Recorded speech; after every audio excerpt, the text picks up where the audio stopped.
পটল দিয়ে তো নানান ধরনের রেসিপি করা যায়, আর এখন চলছে পটলের সিজন, তাই ভাবলাম আজ আমি তোমাদের সাথে পটলের একটা খুব সহজ এবং খুবই সুস্বাদু রেসিপি শেয়ার করব। চলো তাহলে রান্নাঘরে যাওয়া যাক। এখানে আমি নিয়েছি একদম টাটকা ফ্রেশ পটল। প্রথমে আমি পটলের ওপরের খোসাটা ছাড়িয়ে নেব, পুরোপুরি ভাবে ছিলবো না। পিলারের মাথাটা দিয়ে হালকা করে এরকম ভাবে ঘষা দিলে কিন্তু পটলের ওপরের খোসাটা খুব ইজিলি বেরিয়ে আসবে। তো সবকটা করা হয়ে গেছে। এবার পটলের মাথাগুলো দুধার দিয়ে কেটে নেবো। একদিকটা একটু বেশি কেটেছি, একদিকটা একটু কম। যে সাইডটাই একটু কম কেটেছি ওটা ফেলে দেবো, ওটার কাজে লাগবে না। যেই সাইডটাই একটু বেশি করে কেটেছি ওটা ফেলে দেবো না, ওটা আমার আবার পরে কাজে লাগবে। পটলগুলো সবগুলো তো কেটে নিয়েছি ভালো করে। এবার পরিষ্কার করে 2-3 বার জলে ধুয়ে নেব।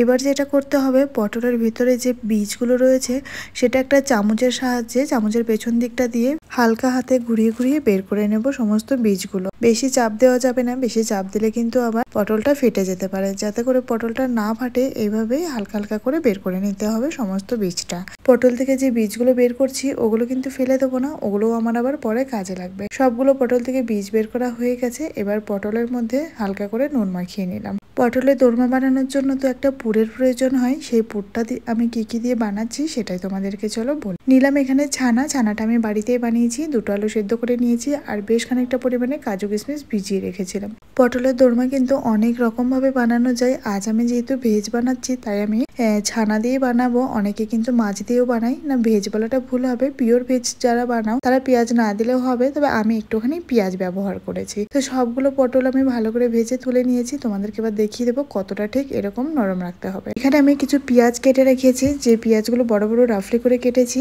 এখানে আমি কিছু পেঁয়াজ কুচিয়ে রেখেছি, রসুন আদা কুচিয়ে নিয়েছি। এবার আমি কাজু কিশমিশটাও কুচিয়ে নিচ্ছি। এগুলো আমার ব্যবহার হবে পুরে, আর একটা পেস্ট বানাবো তার জন্য রাফলি ওইদিকে কেটে রেখেছি পেঁয়াজ টমেটো, আর নিয়েছি কিছুটা রসুন, অল্প একটু আদা কাঁচা লঙ্কা, ওটা একটা পেস্ট হবে। তারপর পটলের যে বীজগুলো ছিল সেগুলো পেস্ট বানিয়ে নিলাম জল ছাড়াই। এবার যে পটল ভাজা তেলটা ছিল ওর মধ্যে একটুখানি জিরে ফোড়ন দিয়ে রসুন আর আদা কুচিটা দিয়ে পেঁয়াজটা দিয়ে ভালো করে ভেজে নেবো, সাথে কাঁচা লঙ্কা কুচিও দিয়ে দিলাম। এবার কাজু কিশমিশ কুচিটাও দিয়ে দিলাম। এবার আমি এখানে দিয়ে দেবো পরিমাণ মতো নুন দিয়ে আরো কিছুক্ষণ ভেজে নেওয়ার পর কিছু মশলা এর মধ্যে অ্যাড করবো, যেমন জিরে গুঁড়ো, ধনে গুঁড়ো, অল্প একটু লঙ্কা গুঁড়ো দিয়ে দেবো, অল্প একটু হলুদ গুঁড়ো আর সামান্য পরিমাণে চিনি দিয়ে দিলাম, টেস্টটা যাতে করে ব্যালেন্স হবে তার জন্য। চিনি তোমরা যারা পছন্দ করো না তারা না দিলেও হবে। তারপর যে পটলের পেস্টটা বানিয়ে রেখেছিলাম সেটা দিয়ে আরো কিছুক্ষণ কষিয়ে নেওয়ার পর দিয়ে দিলাম সেদ্ধ করা আলুটা দিয়ে বেশ কিছুক্ষণ ভেজে নেবো। তারপর দিয়ে দেবো গ্রেট করা ছানা দিয়ে ভালো করে মিক্সড করে নেবো। যখন দেখবো কড়াই থেকে একদম ছেড়ে দিচ্ছে পুরটা তখনই তুলে নেবো। এই দেখো এইভাবে একদম হয়ে গেছে। এবার পুরটা আমি ঠান্ডা করতে দেবো। পুরটা নামিয়ে নিয়েছি।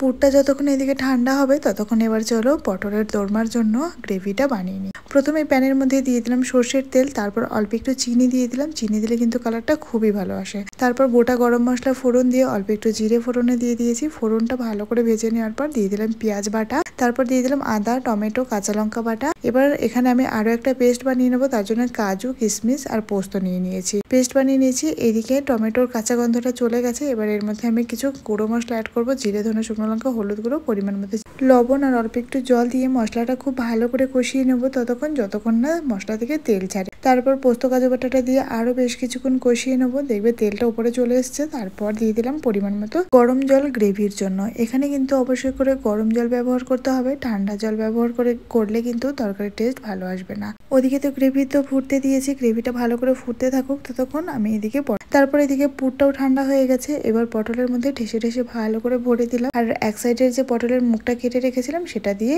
টুথপিক দিয়ে বন্ধ করে দিলাম মুখটা। তাতে করে কি হবে, পটলের মুখটা ছেড়ে আসবে না। তো সমস্ত পটলে কিন্তু ভরা হয়ে গেছে পটলের পুরটা।